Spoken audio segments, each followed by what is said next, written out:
There are a lot of things that happened in 2002 we can all look back on with fondness. Apple released the second generation iPod that boasted a whopping 20 gigs of storage. Cinema lovers got to enjoy Lord of the Rings, The Two Towers and Spider-Man, and video game fans were treated to the likes of Metroid Prime, Grand Theft Auto 3 and Time Splitters 2. Sadly though, we can't have nice things all the time, and although there were a huge number of classic video games released in 2002, there were also some horrible titles as well. So we're back once again to rifle through the dirty laundry basket of both game rankings and Metacritic and publicly air the filthiest of video game garments. You're probably sick of hearing this by now, but games are only eligible for these worst of year lists if they've received 7 or more professional reviews. It's very important that we set out these rules because otherwise the whole thing would be chaos. I'm Peter from TripleJump, and here are the 10 worst games of 2002. Number 10. Shrek Super Party, Xbox, 33%. We're kicking off this list with a game that proves the year 2002 was one where the bad games started coming and they didn't stop coming. Oh, hello! We did nearly end up with a Shrek double bill, actually. However, since Shrek Extra Large managed to scrape an average score of 33.89% on game rankings, it just missed out on being included. Like many other party games, Shrek Super Party sees players competing in a number of different mini-games, with the overall aim being to collect as much bug juice as possible so that the wish of the character you've chosen can be fulfilled. Its technical aspects actually aren't too horrible, and if you discount the somewhat disturbing aesthetic choice for the characters, I mean honestly, who thought that giant heads would be visually appealing? Oh god. The graphics don't actually look too bad. We haven't stuck Shrek Super Party on this list for no reason, however, and it finds itself in the game gulag for committing perhaps the most heinous crime imaginable for a video game. It's boring. The minigames might be entertaining for small children, but they're definitely neither fun nor challenging for adults, and yet the bug juice mechanic is far too complex for the kiddos to wrap their head around. Who was this game actually aimed at? Suffice it to say that Shrek Super Party is one title we definitely don't want in our swamp. Number 9. Mike Tyson Heavyweight Boxing, PS2, 33%. Back in 1987, Nintendo developed Mike Tyson's Punch-Out!, a game that received universal critical acclaim and is considered by some to be one of the best games of all time. Not long after that, however, Tyson was convicted of sexual assault and was no longer fit to be associated with a family-friendly brand like Nintendo.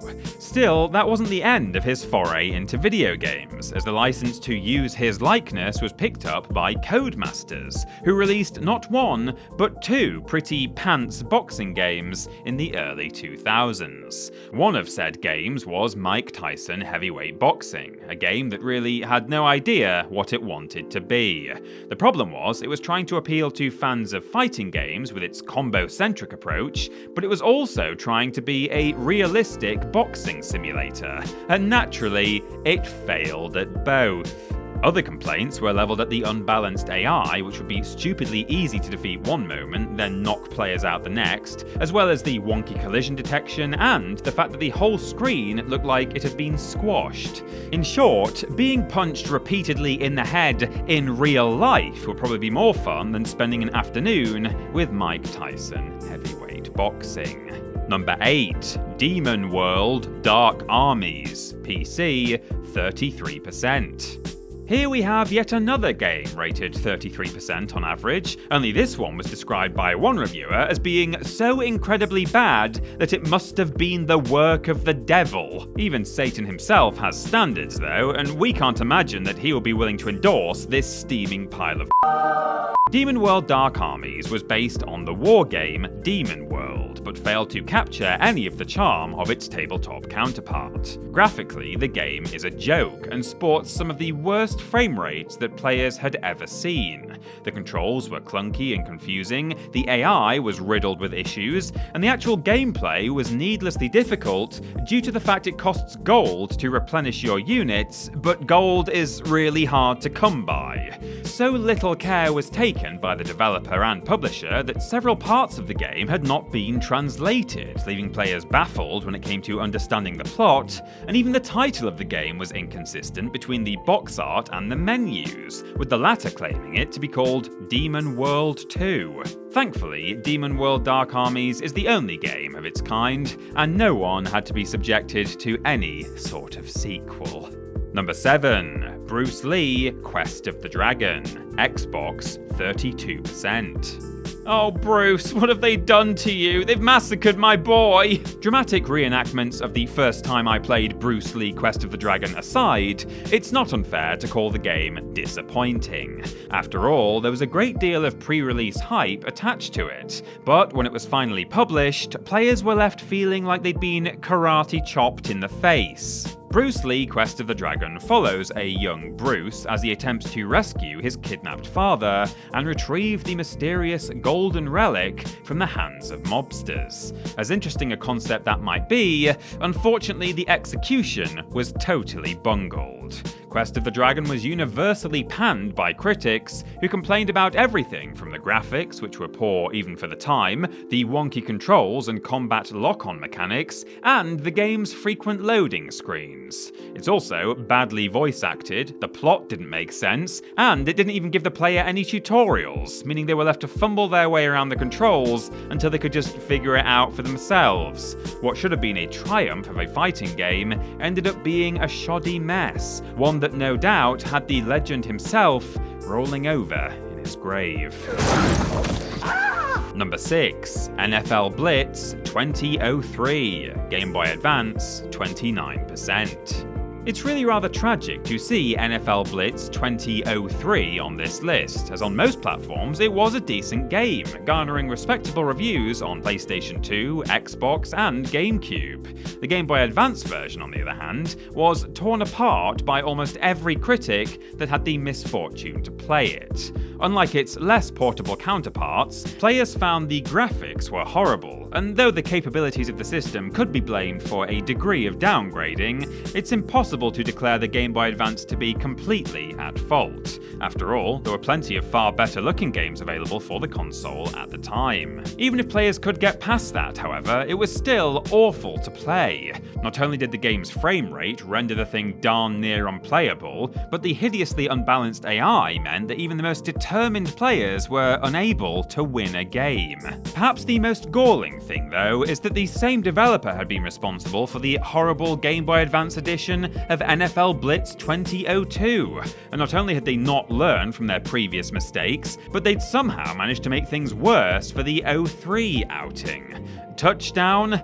More like letdown, am I right? Oh! Number 5. Sneakers, Xbox 28%. Even before players managed to take the Sneakers disc out of its case and load it into their Xboxes, they probably should have known that something was amiss, owing to the fact that it could only be purchased at Toys R Us. Still, it isn't fair to judge a book by its cover, nor a game by the circumstances surrounding its distribution. However, in the case of Sneakers, any suspicions of crappiness that players might have sensed from its exclusivity were not completely unfounded. Those unfortunate enough to end up with a copy of Sneakers were forced into the shoes, no pun intended, of mouse protagonist Apollo, and the aim of the game was to eliminate all of the local rats with the ultimate goal of finding Apollo's friend's brother.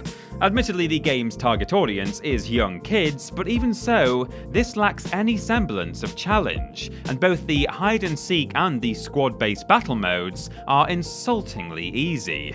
The controls, whilst simplistic, are often unresponsive, and although the graphics aren't bad, the sound design very quickly cheesed off the audience. Okay, I know it's not my finest joke, but I mean, look what I'm working with here, Jesus Christ. Number 4. Go Die Elemental Force, PS2, 27%. We can only assume that Go Die Elemental Force is so named because of the impression it had on its audience, i.e., this game is so terrible, I wish it would go die.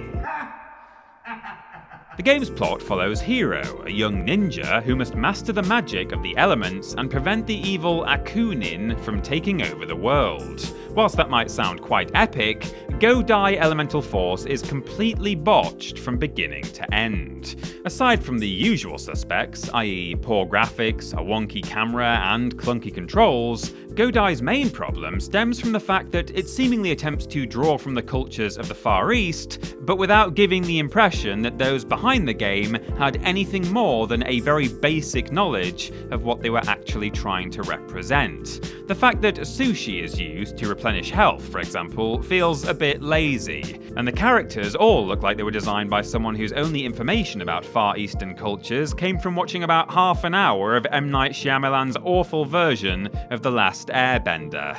Partner all of that with Go Die's numerous technical failings, and you're left with a game that really does write its own insults. Number 3. Legends of Wresting 2, Game Boy Advance, 24%. Here we go, boys and girls, it's time for the good name of another OK game to be sullied by the Game Boy Advance version. Hooray! In fairness, the Xbox, PS2 and GameCube versions of Legends of Wresting 2 weren't the most amazing games in the world, receiving an average score of 62% at best. However, they were still more than twice as good as the Game Boy Advance edition, at least if the numbers are anything to go by. The only positive thing about Legends of Wresting 2 for the Game Boy Advance was that developer Powerhead Games did manage to include the full roster of wrestlers that were available on other platforms. Sadly though, this is where the compliments end, as no one was able to find anything else good to say about the game. The horrible art and animation meant it was difficult for players to see what was going on in the ring, the collision detection was poorly implemented, and regardless of which game mode players chose, they still ended up with roughly the same mishmash of indistinguishable pixels. Thankfully, some lessons were learned though, and by that I mean the game's sequel, Showdown Legends of Wrestling, simply stuck to the PS2 and Xbox and stayed well clear of the GBA entirely, just as well. Number 2. Hooters Road Trip, PC, 24%. Our writer claims not to have heard of Hooters Road Trip prior to researching this list, and after further digging, they have a number of questions, the main one being, why? Sadly, despite having heard of the PS1 version of this game, connoisseur that I am, I don't have an answer to that question. But what I can tell you is that Hooters Road Trip, whatever platform you play on, is an outstandingly bad game. Any player who decided to give it a go ended up with a pretty poor driving game with just a load of Hooters branding thrown in for good measure. Hooters Road Trip was one of the last games to be released for the PlayStation, but when compared to other racing games for that platform, the graphics look pretty shoddy. In fairness, it was released as part of Ubisoft's budget range, so if the graphics had been the only thing wrong with it, players might have been inclined to give it a pass. Unfortunately, they were the least of its worries, as not only did Hooters Road Trip suffer from poor controls and a severe lack of any sort of challenge, but it's peppered with bizarre FMV segments featuring Hooters waitresses, often scantily clad in bikinis, who will congratulate you on your victory. That's nice, thanks, but we really are just here for the wings. And number 1, Gravity Games Bike Street Vert Dirt, Xbox, 23.33%. Not only does Gravity Games Bike Street Vert Dirt sound like something you'd be able to order off of Wish, owing to all of the unnecessary words in its title, but it's also of the approximate quality of a game you'd be able to order off of Wish. The idea of Gravity Games Bike Street Vert Dirt is to complete certain goals by doing various tricks on your BMX bike. But unlike other popular trick-based sports games of its time, such as the Tony Hawk's Pro Skater and SSX series, this one carries all of the classic signifiers of a bad product. Its controls were unresponsive, the collision detection was a joke, and it had more bugs than your average Bush Tucker trial. Let's get bobbing. Naturally, the response to the PS2 and Xbox versions of the game was diabolical, and it's rumoured that this is the reason for the cancellation of the GameCube edition. It was so bad, in fact, that Chris Roper of IGN stated it was easily one of the worst games he'd ever played, and noted this was really saying something considering he once owned E.T. the Extraterrestrial. Oh, Jesus Christ, can someone get some cold water? We're gonna need it for that burn.